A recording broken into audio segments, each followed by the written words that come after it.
Père et du Fils et du Saint-Esprit. Amen. Viens, Esprit de sainteté, viens, Esprit, nous éclairer, viens, Esprit de lumière, viens, Esprit, nous embraser, viens, Esprit, nous illuminer. Évangile de Jésus-Christ selon saint Luc. En ce temps-là, Jésus disait à ses disciples, « Je vous le dis, quiconque se sera déclaré pour moi devant les hommes, le Fils de l'homme aussi se déclarera pour lui devant les anges de Dieu. Mais celui qui m'aura renié en face des hommes sera renié à son tour en face des anges de Dieu. Quiconque dira une parole contre le Fils de l'homme, cela lui sera pardonné. Mais si quelqu'un blasphème contre l'Esprit Saint, cela ne lui sera pas pardonné. Quand on vous traduira devant les gens des synagogues, les magistrats et les autorités, ne vous inquiétez pas de la façon dont vous vous défendrez, ni de ce que vous direz, car l'Esprit Saint vous enseignera à cette heure-là ce qu'il faudra dire. Acclamons la parole de Dieu. Louange à toi, Seigneur Jésus. Bien, chers frères et sœurs en Christ, nous sommes aujourd'hui le samedi 15 octobre et l'Église nous propose de faire mémoire de Sainte Thérèse d'Avila. Nous demandons son intercession pour grandir dans la vie spirituelle, pour la montée vers le Seigneur. Se déclarer chrétien, se manifester chrétien, être fier d'être chrétien, cela pourrait être l'essentiel que nous devons garder aujourd'hui dans l'Évangile.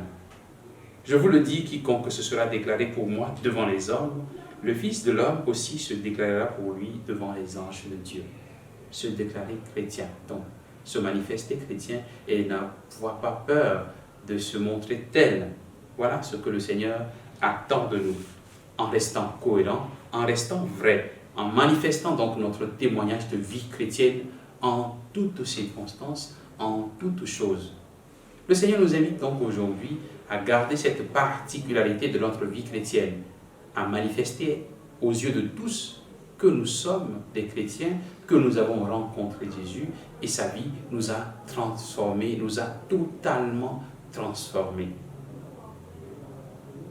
Il y a des situations parfois pour lesquelles nous sommes tentés de nous immiscer, de nous cacher, de nous faufiler dans la masse. Mais le Seigneur attend de nous que nous soyons toujours sel de la terre et lumière du monde, et manifester en toutes circonstances que nous appartenons au Christ Jésus en étant fiers d'être chrétiens. Il y a des fois où parfois on a honte de se manifester comme tel. Il y a des chrétiens parfois qui ont peur ou ont honte de porter des signes qui manifestent leur foi chrétienne. Alors quand ils arrivent à des endroits, ils portent la croix, ils doivent la cacher parce qu'il a peur d'être critiqué, il a peur d'être jugé. Soyons chrétiens et fiers de l'être, non pas seulement à l'extérieur, mais au-dedans de nous-mêmes, dans cette cohérence de vie à laquelle Jésus, notre Seigneur, nous a appelés durant toute cette semaine, que nous soyons vrais avec nous-mêmes, vrais avec les autres. Il me semble que s'il y a beaucoup de personnes qui ne connaissent pas encore Jésus, c'est certainement parce que nous n'avons pas encore suffisamment vécu cette cohérence de vie. Il y en a qui disent que s'ils avaient rencontré ce Jésus tel qu'on le présente dans les évangiles, alors ils se seraient convertis. Mais malheureusement, en voyant ce Jésus dans notre vie, dans nos vies de chaque jour, pleines d'incohérences, alors ces gens sont déboussolés, découragés. Demandons au Seigneur cette grâce de la cohérence de vie, que nous soyons les témoins vivants de l'évangile du Seigneur et que nous soyons fiers de nous montrer, de nous manifester chrétiens. Que Dieu nous bénisse en ce jour, au nom du Père et du Fils et du Saint-Esprit. Amen.